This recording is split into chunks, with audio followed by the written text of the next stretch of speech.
ఒక పెద్ద అగ్ని ప్రమాదం జరిగి ఇల్లు కాలిపోయే పరిస్థితి నుంచి ఒక వ్యక్తి త్రుటిలో తప్పించుకున్నాడు అనుకుందాం. ప్రాణాలు దక్కాయి కదా అని సంతోషపడేలోపే మరుసటి రోజే వెళ్ళి తన ఇంటి ఫైర్ ఇన్సూరెన్స్ క్యాన్సిల్ చేస్తే ఎలా ఉంటుంది? వినడానికి చాలా విడ్డూరంగా, చాలా పిచ్చితనంగా కూడా ఉంది కదా. అవును, ఖచ్చితంగా. కానీ కోవిడ్ లాంటి ఒక భయంకరమైన మహమ్మారి నుంచి బయటపడిన తర్వాత ప్రపంచవ్యాప్తంగా ప్రభుత్వాలు సరిగ్గా ఇదే చేస్తున్నాయి. ఈనాటి మన లోతైన విశ్లేషణకు స్వాగతం. ఈరోజు 2026 మే 22. ఈనాటి చర్చకొక బలమైన ఆధారం ఉంది. అదేంటంటే ప్రపంచ ఆరోగ్య సంస్థ అంటే WHO మరియు ప్రపంచ బ్యాంక్ సంయుక్తంగా ఏర్పాటు చేసిన ఒక బోర్డుంది. Global preparedness monitoring board, GPMB. అవును, అదే.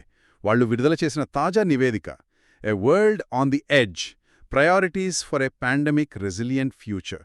దీని గురించి మనం ఈరోజు లోతుగా విశ్లేషించబోతున్నాం. కోవిడ్ వచ్చి 6 ఏళ్లైనా సరే భవిష్యత్తులో వచ్చే కొత్త వైరస్లను ఎదుర్కోవడంలో మనం మళ్లీ వెనుకబడే ఉన్నామా? ఇందులో దాగి ఉన్న చేదు నిజాలేంటనేది విడమర్చి చూద్దాం.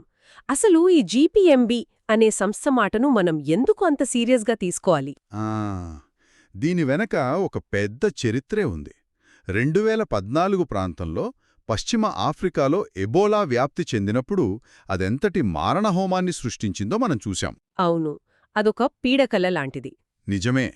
ప్రపంచ ఆరోగ్య వ్యవస్థలు ఇలాంటి అనుకోని ముప్పులను ఎదుర్కోవడానికి ఎంత ఘోరంగా విఫలమయ్యాయో అప్పుడే మొదటిసారి బట్టబయలింది.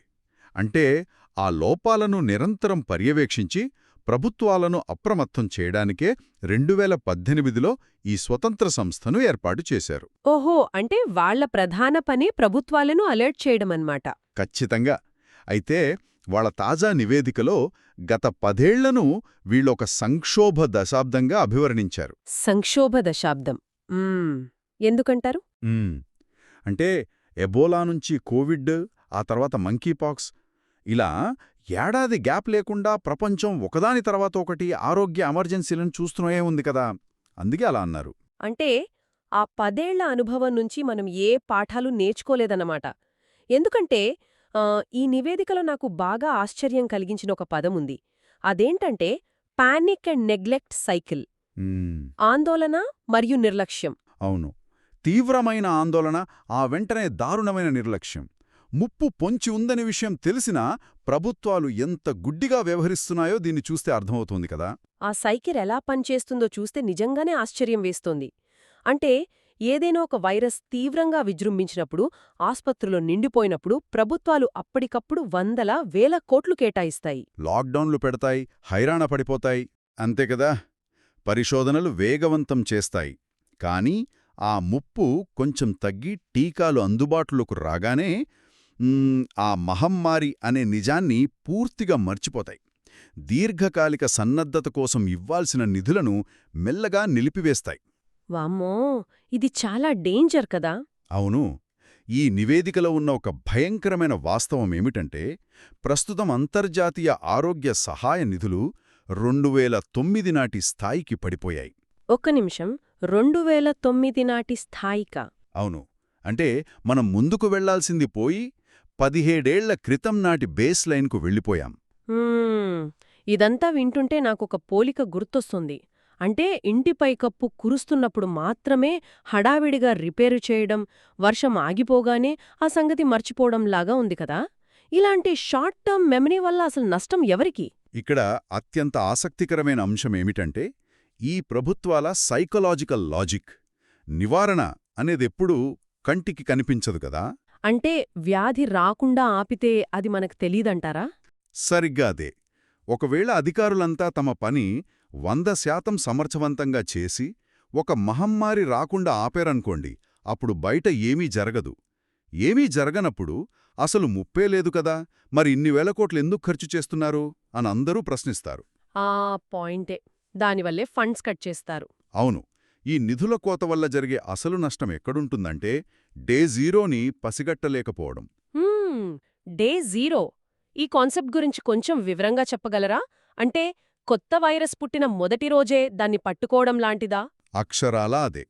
ఏదైనా ఒక కొత్త వైరస్ జంతువుల నుంచి మనుషులకు సోకి ఆ రూపాంతరం చెందిన ఆ మొదటి రోజే దాన్ని పసిగట్టి కట్టడిసేయగలిగితే ప్రపంచానికి ఎంత ముప్పు తప్పుతుందో ఆలోచించండి. అంటే అది అక్కడికక్కడే ఆగిపోతుంది. అవును.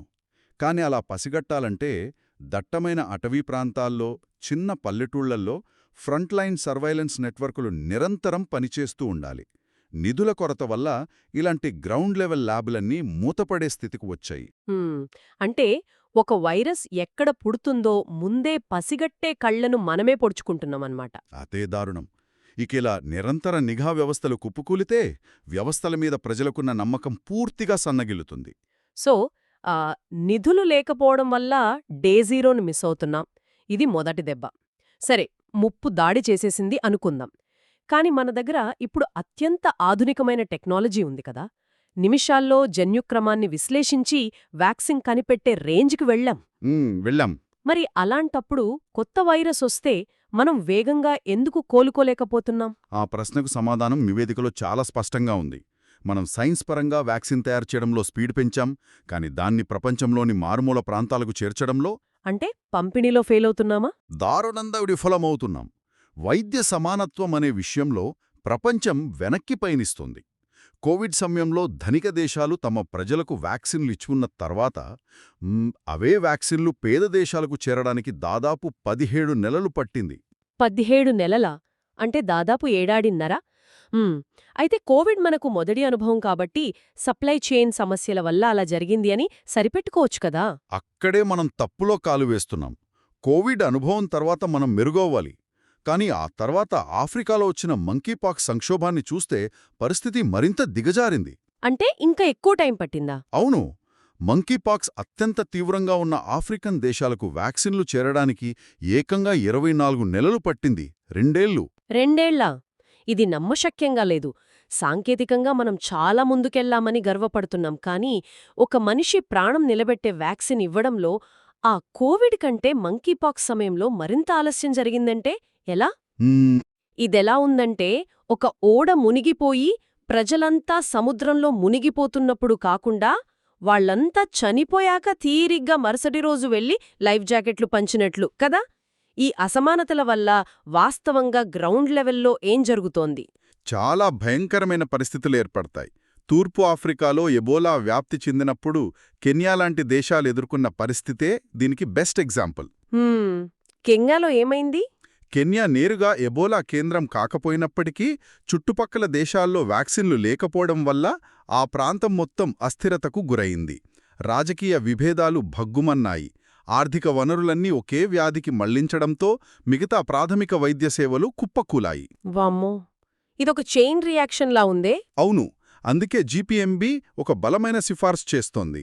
ఏ దేశమైనా తమ సొంత ప్రయోజనాలను మాత్రమే చూసుకోకుండా ఒక పాండమిక్ అగ్రిమెంట్కు కట్టుబడి ఉండాలి అని చెప్తోంది. పాండమిక్ అగ్రిమెంట్ అంటే ధనిక దేశాలు తమ దగ్గరున్న వ్యాక్సిన్లను పేద దేశాలకు దానం చేయాలనే ఉద్దేశ్యమా ఇదే? ఇక్కడ అర్థం చేసుకోవాల్సిన ఒక సూక్ష్మమైన లాజిక్ ఉంది. ఇది దాతృత్వం కాదు, ఇది ఆత్మరక్షణ. ఆత్మరక్షణ? అదెలా? అందరూ సురక్షితంగా ఉంటేనే ఎవరైనా సురక్షితంగా ఉంటారు అనేది అంటువ్యాధుల ప్రధాన సూత్రం. పేద దేశాల్లో వ్యాక్సిన్లు లేకపోతే వైరస్ అక్కడ కొన్ని కోట్ల మందిలో స్వేచ్ఛగా వ్యాపిస్తుంది. అలా వ్యాపిస్తున్న కొద్దీ మ్యూటేట్ అవుతుంది కదా. ఖచ్చితంగా. అది తన జన్యువులను మార్చుకుంటూ కొత్త వేరియంట్గా మారుతుంది. ఆ కొత్త వేరియంట్ మళ్లీ ధనిక దేశాల్లోకి ప్రవేశించి వాళ్లు వేసుకున్న పాత వ్యాక్సిన్లను ఏమార్చి దాడి చేస్తుంది. అరే, ఇది నిజమే కదా. అవును. కాబట్టి వ్యాక్సిన్ల సమాన పంపిణీ అనేది ఇతరుల కోసం చేసే సాయం కాదు, మనల్ని మనం రక్షించుకోవడానికి వేసే రక్షణ కవచం. అద్భుతంగా వివరించారు. మనం ఈ ఆరోగ్య ప్రాణనష్టం గురించి మాట్లాడుకున్నాం. కాని ఈ వ్యాధులు సృష్టించే విధ్వంసం కేవలం ఆస్పత్రులకే పరిమితం కాదు కదా. ఆర్థిక వ్యవస్థలను ఎలా పాతాళానికి తొక్కేస్తాయో ఈ నివేదికలోని డేటా చూస్తుంటే భయం వేస్తోంది. అవును, గత 50 ఏళ్లలోనే కొత్తగా 1500కు పైగా వ్యాధికారకాలు అంటే పాథోజన్లు కనుగొనబడ్డాయట. అందులో మానవులను ప్రభావితం చేసే వైరస్లు 600కి పైనే ఉన్నాయని చదివాను.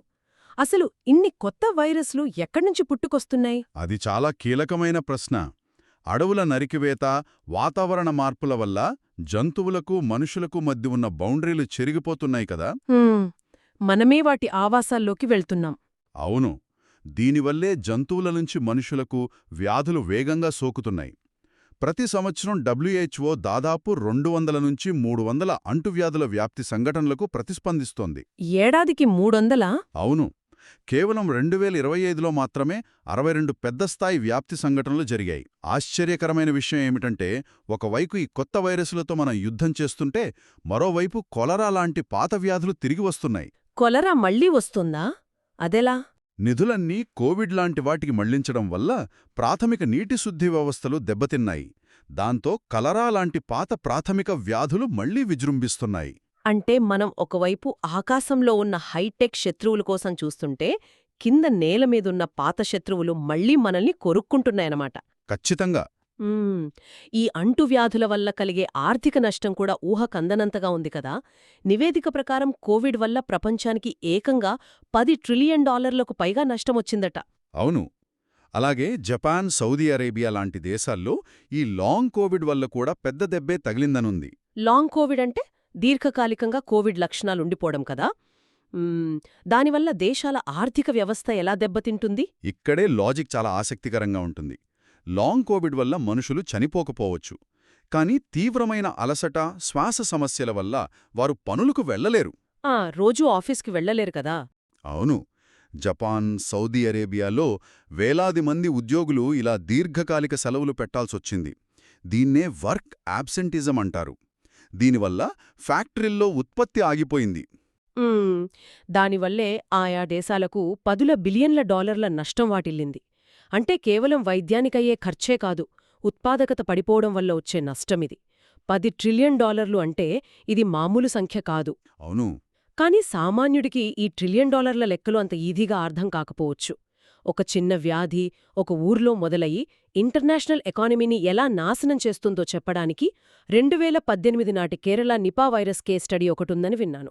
దాని గురించి కొంచెం వివరిస్తారా? తప్పకుండా. ఆర్థిక వ్యవస్థలు ఎలా ముడిపడి ఉన్నాయో చెప్పటానికి ఇదొక క్లాసిక్ ఉదాహరణ. 2018లో కేరళలోని ఒక చిన్న ప్రాంతంలోని నిపా వైరస్ వచ్చింది. అది గబ్బిలాల నుంచి మనుషులకు సోకిన ఒక జునోటిక్ వ్యాధి. అది కొన్ని కేసులకే పరిమితమైనా సరే దాని ప్రభావం అంతర్జాతీయంగా పడింది. ఎందుకంటే కేరళ నుంచి గల్ఫ్ దేశాలకు పండ్లు, కూరగాయలు భారీగా ఎగుమతి అవుతాయి. అవును, కేరళ ఎగుమతులకు ప్రసిద్ధి కదా. ఈ నిపా భయంతో యునైటెడ్ అరబ్ ఎమిరేట్స్ అంటే UAE కేరళ నుంచి వచ్చే పండ్ల దిగుమతులను రాత్రికి రాత్రే ఆపేసింది. అబ్బా! అంటే వైరస్ వచ్చింది కొద్దిమందికే అయినా ఆ దెబ్బకి అక్కడ పండ్లు పండించే రైతులు, వాళ్ల జీవితాలు తలకిందులయ్యాయన్నమాట. అవును. ఆ రైతులు, వాటిని ప్యాక్ చేసే కార్మికులు, ట్రాన్స్పోర్ట్ చేసే లారీ డ్రైవర్లు, మొత్తం సప్లై చైన్ అంతా రోడ్డున పడిందన్నమాట. సరిగ్గా అదే జరిగింది. ఒక చిన్న పల్లెటూరులో పుట్టే వ్యాధి ప్రపంచ వాణిజ్యాన్ని ఎలా స్తంభింపజేస్తోందో ఇది స్పష్టం చేస్తోంది.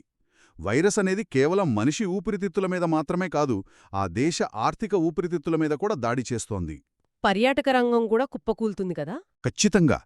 అందుకే అంటువ్యాధుల నిఘా కోసం ప్రభుత్వాలు పెట్టే ఖర్చును ఒక భారంలా చూడకూడదు. తమ దేశ జీడీపీని రక్షించుకోవడానికి పెట్టే పెట్టుబడిలా చూడాలని నిపుణులు వివరిస్తున్నారు. అది చాలా ఖచ్చితమైన విశ్లేషణ అండి.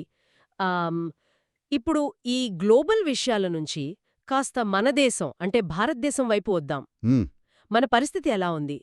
నివేదికలోని గ్లోబల్ హెల్త్ సెక్యూరిటీ ఇండెక్స్ చూస్తే 100కి మన స్కోరు 42.8. అంటే ఇదొక మితమైన సన్నద్ధత కిందకి వస్తుంది కదా. అవును, మనది మోడరేట్ లెవెల్. పైగా మన దేశం ముందున్న అతిపెద్ద సవాలు ద్వంద్వ సవాలు.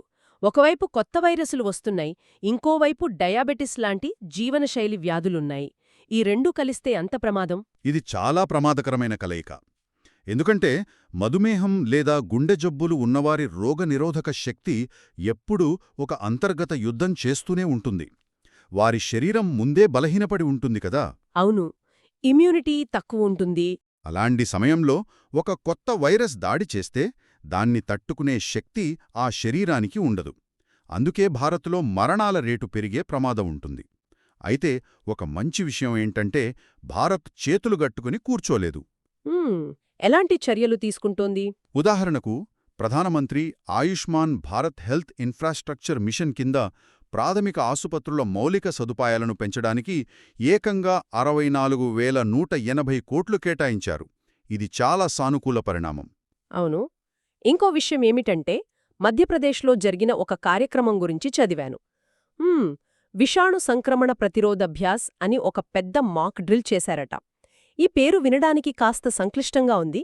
అసలు దీని అర్థమేమిటి? ఇది ఎలా పనిచేస్తుంది?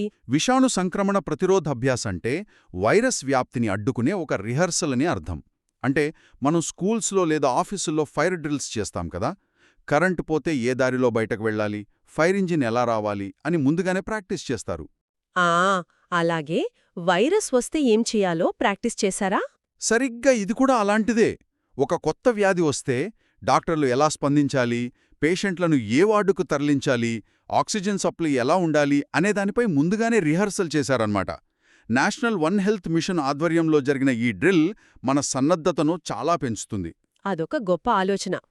ఒక పక్క ఇలా మాక్ డ్రిల్స్ చేస్తున్నారు, ఇంకో పక్క ఏఐ అంటే కృత్రిమ మేధస్సును కూడా బాగా వాడుతున్నారని తెలుస్తోంది. అవును. పబ్లిక్ హెల్త్ సిస్టమ్స్లో దాదాపు 1,50,000 మంది హెల్త్ వర్కర్ల నుంచి డేటా తీసుకుని ప్రెడిక్టివ్ సర్వేలెన్స్ చేస్తున్నారట. నాకైతే అర్థం కాలేదు. ఒక వైరస్ ఇంకా వ్యాపించకముందే ఎక్కడ రాబోతోందో ఏఐ ఎలా ఊహిస్తుంది? ఆ మెకానిజం చాలా అద్భుతంగా ఉంటుంది.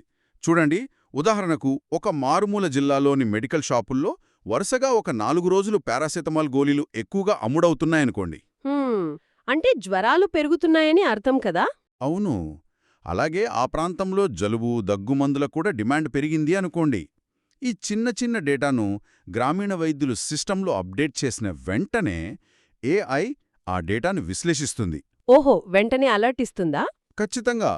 అక్కడ ఏదో కొత్త జ్వరం ప్రబలుతోంది, ఆస్పత్రిలో నిండేలోపే వెంటనే అలర్ట్ అవ్వండి అని అధికారులకు ముందే వార్నింగ్ ఇస్తుంది. దీనికే ఇన్సకాగ్ నెట్వర్క్ కూడా తోడైంది. ఇన్సకాగ్ అంటే?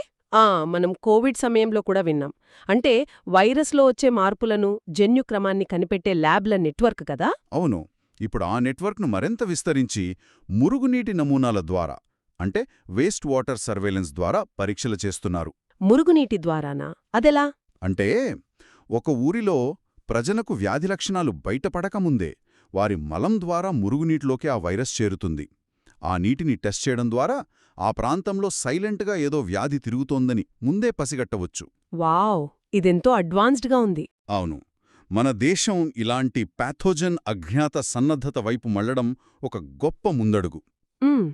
పాథోజన్ అజ్ఞాత సన్నద్ధత అంటే పేరు తెలియనప్పటికీ ఏ శత్రువుకైనా సిద్ధంగా ఉండటమన్మాట. అంటే ఫలానా కోవిడ్ కోసమో నిపా కోసమో కాకుండా భవిష్యత్తులో డిసీజ్ ఎక్స్ లాంటి ఏ కొత్త మహమ్మారి వచ్చినా సరే తట్టుకునేలా సిద్ధం కావడం. అదే దానికి అసలైన అర్థం. ఇవన్నీ వింటుంటే భారత్ సరైన ట్రాక్లోనే ఉందన్న నమ్మకం కలుగుతోంది. కానీ మ్యాక్రో లెవెల్ ఏర్పాట్ల సంగతి సరే, ప్రభుత్వాలు ఎంత చేసినా ఒక సామాన్యుడిగా మన పాత్ర ఏమిటి? ఆ మైక్రో లెవెల్ డిఫెన్స్ గురించి మాట్లాడుకుందాం. ఎందుకంటే మనం మారకుండా సిస్టమ్ ఏమీ చేయలేదు కదా. మీరన్నది అక్షరాల సత్యం. వ్యక్తిగత రక్షణ చర్యల గురించి ఈ నివేదిక మళ్లీ నొక్కి చెప్పింది. జనసమ్మర్దమున్న చోట మాస్క్ వాడటం, చేతులు శుభ్రం చేసుకోవడం, ఇవన్నీ బేసిక్స్. కాని ఇందులో ముఖ్యంగా గాలి ప్రసరణ అంటే వెంటిలేషన్ గురించి ఒక ఆసక్తికరమైన సైంటిఫిక్ వాస్తవం ఉంది. మనముండే గదిలో గాలిలోని తేమ అంటే హ్యూమిడిటీ 40 నుంచి 60% మధ్య ఉంటే చాలా మంచిది. ఎందుకు ఈ 40 నుంచి 60% మధ్య ఎందుకుండాలి? దీని వెనుక సైన్స్ ఏంటి? గదిలో గాలి మరీ పొడిగా ఉందనుకోండి, మన నోటి నుంచి వచ్చే తుంపర్లు చాలా తేలికగా మారి గాలిలో గంటల తరబడి అలాగే తేలుతూ ఉంటాయి. అప్పుడు వేరేవాళ్లు పీల్చినప్పుడు సులభంగా వ్యాపిస్తుంది. సరిగ్గా చెప్పారు. అదే గాలిలో తేమ మరీ ఎక్కువగా ఉంటే ఫంగస్ లాంటివి పెరుగుతాయి. కాని 40–60% మధ్య హ్యూమిడిటీ ఉంటే ఆ తుంపర్లు బరువెక్కి త్వరగా కింద పడిపోతాయి. ఓహో, అంటే గాలిలో తేలవనమాట. అవును. పైగా ఆ వాతావరణంలో వైరస్ త్వరగా నిర్వీర్యమైపోతుంది. అందుకే గాలి ప్రసరణ సరిగ్గా ఉండాలి. ఇంకో ముఖ్యమైన విషయం, జబ్బు పడినప్పుడు ఆఫీసులకు వెళ్లకుండా ఐసోలేషన్లో ఉండటం, అంటే ఇతరులకు దూరంగా ఇంట్లోనే ఉండటం అనేది ప్రతి ఒక్కరి సామాజిక బాధ్యత. ఖచ్చితంగా. ఇవన్నీ మనం భౌతికంగా తీసుకోవలసిన జాగ్రత్తలు. కానీ వైరస్ల కంటే అత్యంత వేగంగా వ్యాపించే ఇంకో ప్రమాదకరమైన వైరస్ ఉంది మన సమాజంలో. అదే ఫేక్ న్యూస్. దీనికి విరుగుడుందా? నిజమే. తప్పుడు సమాచారం అనేది ఒక పెద్ద మహమ్మారి. దీని నుంచి బయటపడటానికి ప్రపంచానికి ఇన్ఫర్మేషన్ హైజీన్ అంటే సమాచార పరిశుభ్రత అవసరం. దీనికోసం నివేదిక ఒక అద్భుతమైన ఫార్ములా చెప్పింది. అదే PCCS ఫార్ములా. ఈ PCCS ఫార్ములా ఎలా పనిచేస్తుంది? Perceive, critic, confirm, share. అంటే వాట్సాప్ లేదా సోషల్ మీడియాలో వచ్చే ఒక వార్తను ముందు చదివి గ్రహించడం అంటే పర్సీవ్. వెంటనే ఆవేశపడకుండా ఆ వార్తలో ఎంత నిజముందో విశ్లేషించడం అంటే క్రిటిక్. గుడ్డిగా నమ్మేయకుండా ఆలోచించాలన్నమాట. అవును. ఆ తర్వాత WHO లేదా ప్రభుత్వ వెబ్సైట్లలో దాన్ని నిర్ధారించుకోవడం అంటే కన్ఫర్మ్. అన్నీ నిజమే అని తేలితేనే ఇతరులకు పంపించడం అంటే షేర్. దీన్నే ప్రీ బంకింగ్ అంటారు. Pre bunking. అవును. ఒక అబద్ధం ప్రబలక ముందే వాస్తవాలతో ప్రజలను సన్నద్ధం చేయడం. దీన్ని బట్టి చూస్తే మనం రోజూ ఇంట్లో మురికినీళ్లు తాగకూడదని వాటర్ ప్యూరిఫైయర్ ఎలాగైతే వాడతామో ఆ వాట్సాప్లో వచ్చే వార్తలకి ఈ PCS ఫార్ములా అనేది ఒక ఇన్ఫర్మేషన్ ప్యూరిఫైయర్ అన్నమాట. ఇది ఉంటేగాని అసలైన వాస్తవం మన బుర్రలోకి వెళ్ళదు. చాలా సరైన పోలిక చెప్పారు. అందుకే ఈ ప్రాథమిక ఆరోగ్య సూత్రాలు, ఈ ఇన్ఫర్మేషన్ హైజీన్ అనేవి కేవలం పెద్దలకే కాదు, ప్రాథమిక పాఠశాల స్థాయి నుంచే పిల్లల సిలబస్లో ఉండాలి. పబ్లిక్ హెల్త్ ఒక సబ్జెక్ట్ కావాలంటారు. ఖచ్చితంగా. పబ్లిక్ హెల్త్ అనేదే ఒక సబ్జెక్టుగా నేర్పిస్తేనే భవిష్యత్ తరాలు ఇలాంటి విపత్తులను సమర్థవంతంగా తట్టుకోగలవు. నిజమే, ఇదొక అద్భుతమైన చర్చండి. మనం ముగింపుకు చేరుకున్నాం. ఈరోజు మనం మాట్లాడుకున్న విషయాలను ఒకసారి క్రోడీకరిస్తే GPMB హెచ్చరించినట్లు ప్రపంచం నిజంగానే అంచున ఉన్న మాట వాస్తవం. అవును. నిధులు కోత వల్ల డే జీరోను మిస్ అవుతున్నాం. వ్యాక్సిన్ల పంపిణీలో అసమానతల వల్ల వ్యాధులు రూపాంతరం చెందుతున్నాయి. ఇవన్నీ మన ఆర్థిక వ్యవస్థల పునాదులనే కదిలిస్తున్నాయి. భారతదేశం కూడా AI, మాక్ డ్రిల్స్ లాంటి వాటితో సన్నద్ధమవుతున్నప్పటికీ ఒక పౌరుడిగా పరిశుభ్రతను, ముఖ్యంగా PCCS ఫార్ములా ద్వారా సమాచార పరిశుభ్రతను పాటించడం అత్యవసరం. అవును. ప్రభుత్వాల వైపు నుంచి నిరంతర పెట్టుబడులు, శాశ్వత పర్యవేక్షణ ఎంత అవసరమో, ప్రజల వైపు నుంచి సైన్స్ మీద నమ్మకముంచడం, బాధ్యతాయుతమైన ప్రవర్తన కూడా అంతే అవసరం. అప్పుడే ఈ సంక్షోభ దశాబ్దానికి మనం ముగింపు పలకగలం. ఇదంతా గమనించాక ముగింపుగా మీకొక ఆలోచన ఇక్కడుంచుతున్నాం. మహమ్మారులతో చేసే యుద్ధంలో కేవలం ల్యాబ్లు, ఆస్పత్రులు, టెక్నాలజీ మాత్రమే మన ఆయుధాలు కావు. వాటన్నిటినీ నడిపించే ఒక అదృశ్య శక్తి ఉంది. అదే నమ్మకం. ఒకవేళ భవిష్యత్తులో వచ్చే అతిపెద్ద మహమ్మారి ఏ కొత్త వైరస్ మ్యూటేషన్ వల్లో కాకుండా కేవలం సమాచార లోపం వల్ల సైన్స్ మీద మరియు వైద్యుల మీద ప్రజలకున్న నమ్మకం పూర్తిగా నశించిపోవడం వల్లే వస్తే అప్పుడు ఏ ల్యాబ్లు, ఏ AI టెక్నాలజీలు మనుషుల్ని రక్షించగలవు. కూలిపోయిన ఆ నమ్మకాన్ని ఎలా తిరిగి నిర్మించుకోవాలో ఎవరికి వారు లోతుగా విశ్లేషించుకోవాల్సిన సమయమిది.